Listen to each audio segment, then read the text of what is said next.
for us to have a thriving tourism sector. And it's interesting because yesterday walking around, the city gave me a different impression, because most times the perceptions of people influence our decisions, when it comes to tourism.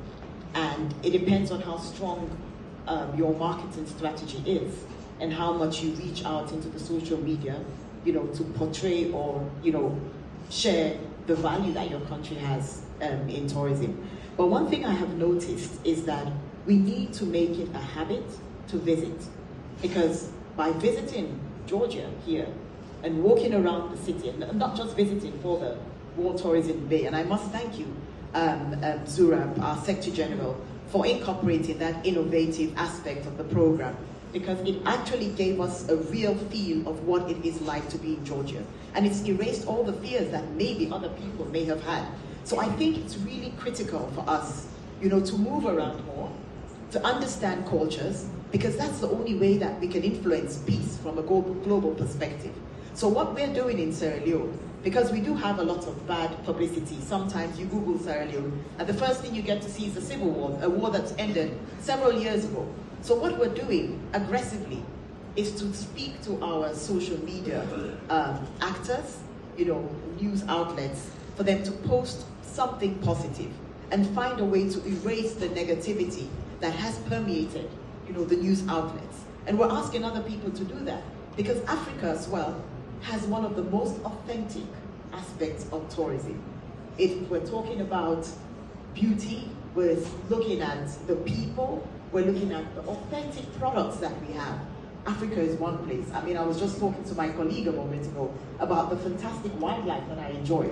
Things like the Victoria Falls. You come to Sierra Leone, we've got Bonds Island, the most authentic aspect in the transatlantic slave trade. So there are products that I think are more important to focus on rather than the negatives, because everywhere you go, there will be some amount of conflict, but it depends on how you package it. So let's find a way to reach out more, to post something positive, because that's the way we can influence global peace, using tourism as the one and only vehicle that can bring people together. Thank you.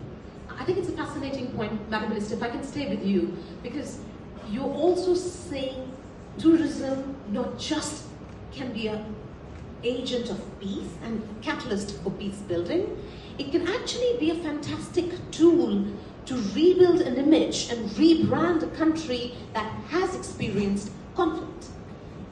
Perhaps you would want to share very quickly one strategy or a couple of strategies that have really worked in re-establishing the national identity of Sierra Leone after the conflict. So what we did, first of all, we developed a brand, the Explore Freedom brand. And then we also named the Western chimpanzee, which is becoming extinct, as the national animal. And we have come on a very aggressive marketing campaign strategy, reaching out to our people in country for them to understand the value of tourism. And that's what we're doing through the Tourism for All campaign. And with the Women's Congress, coming up, that's being done in collaboration with UN Tourism in October, the 29th to the 31st of October, that is going to be another platform which we will use to advance women's cause within Africa. So we understand that the media needs to be more supportive to women, supporting women within the landscape, the tourism landscape, and building their capacity, going beyond empowerment. So let's say, for example, we have several women who are working, as artisans, craftsmanship, and several other sectors within the African continent. They may have some access to finance, but what about the access to digital markets? How can we open up this conversation? How can we get a conversation at the continental level to ensure that policies are incorporated that protect and advance women's empowerment within the tourism sector? How do we use the media to promote, positive stories about those women in the village, in the communities, that have a God-given talent that is only waiting to be unearthed, using the media in a very positive way to showcase and highlight the value that we have as a tourism sector. Thank you. Your Excellency, I will come back to you.